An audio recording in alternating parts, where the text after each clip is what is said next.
এই যে ব্রাজিলের প্রথম ম্যাচ পড়ছে কিন্তু ফজরের নামাজের সময়, ব্রাজিলের প্রথম ম্যাচ ফজরের নামাজের সময়। সারা বছর ফজরের নামাজে ওঠে না, কিন্তু দেখবেন এই দিন 3:30 থেকে কিন্তু বসে থাকবে, অথবা রাতে ঘুমাবেই না। তা আমার কথা হচ্ছে যে একটা খেলা যদি তোমাকে ফজরের নামাজের আগে জাগ্রত করতে পারে, ন্যাপ কেথা কম্বল সবকিছু থেকে তোমার পিঠটাকে আলাদা করতে পারে, কিন্তু মুয়াজ্জিনের শত শত আজান যদি 364 দিন, 65 দিন, 63 দিন, 62 দিনের এই প্রতিদিনের আজান যদি তোমাকে কি বিছানা থেকে আলাদা করতে না পারে, তাহলে আল্লাহর কাছে জবাবটা কি দিবা ভাই?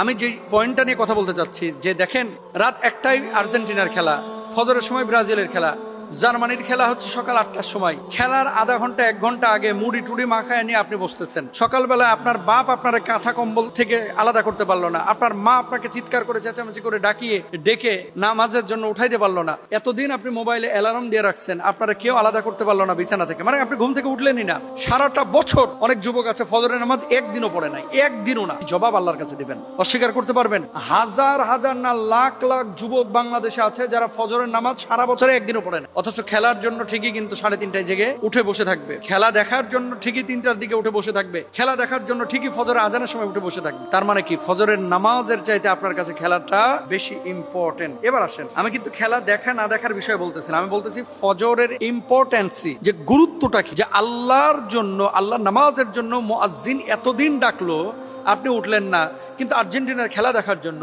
আপনি ব্রাজিলের খেলা দেখার জন্য, জার্মানির খেলা দেখার জন্য আপনি কিন্তু ফজরের সময় ঠিকই উঠে যাচ্ছেন।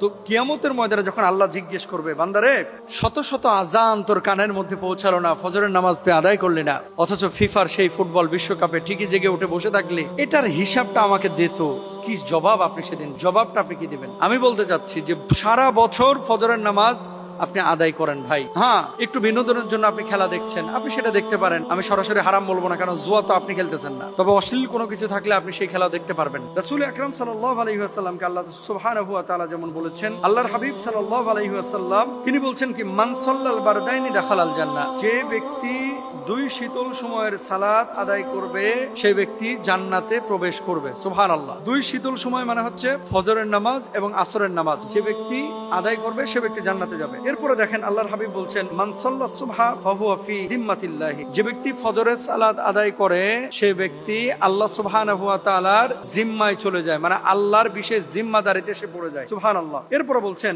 রাকাতুল ফজরি খায়রুম মিনাদ দুনিয়া ওয়া মা ফিহা, ফজরের 2 রাকাত সুন্নাত, অর্থাৎ ফরজ নামাজের আগে যে 2 রাকাত সুন্নাত, এটা দুনিয়া এবং দুনিয়ার মধ্যে যা কিছু আছে তার চাইতে উত্তম। সুবহানাল্লাহ। এরপর আল্লাহর হাবিব সাল্লাল্লাহু আলাইহি ওয়াসাল্লাম আরো বলছেন, ফজরের জামাতে নামাজ পড়ার মহা পুরস্কারটা কি, যে ব্যক্তি ঈশার নামাজ জামাতে আদায় করে সে যেন অর্ধেক রাতে ইবাদত করলো, আর যে ব্যক্তি ফজরের নামাজ জামাতে আদায় করে সে যেন পুরো রাত ইবাদত করলো।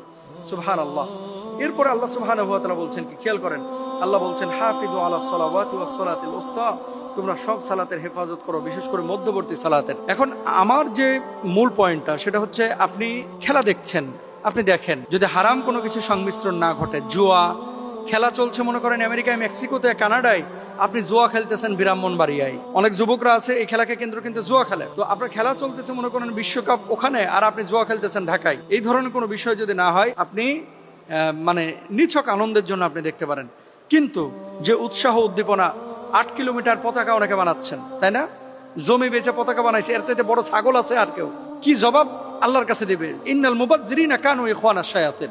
এই লোকের মতো পাগল কোন লোক কি দুনিয়ায় আছে যে 8 কিলোমিটার পতাকা, মানে কোথায় দেখলাম, নাটোরে না কোথায় পত্রিকায়, 8 কিলোমিটার পতাকা বানাইছে জমি বেচে। কাকা মেয়ের মনে হয় জার্মানি যাওয়ার শখ জাগছে, যে এম্বাসি থেকে তাকে প্রপোজ করে তারপরে নিয়ে যাবে জার্মানি। এগুলো নিছক অপচয়, এগুলো অপচয়, এগুলোর জন্য হিসাব দেওয়া লাগবে। ওয়ান মালিকি মিন আইনা ইকতাসাবা ওয়া ফিমা আনফাকা, হাদিসে আছে কোন পথে অর্থ উপার্জন করেছে আর এই পয়সাটা খরচ করেছে কোথায়। আল্লাহ যখন কিয়ামতের ময়দানে বলবে যে 8 কিলোমিটার পতাকা বানাইলি, কই মসজিদে 2-5টা ফ্যান তো দিতে পারতে, এই অপচয়ের হিসাবটা কি? এজন্য কাকাকে বলবো, বা যারা এই কাজগুলো করেছেন, এইসব অপচয় আপনারা কেউ করবেন না। আল্লাহ বুঝদান করুক, আমিন।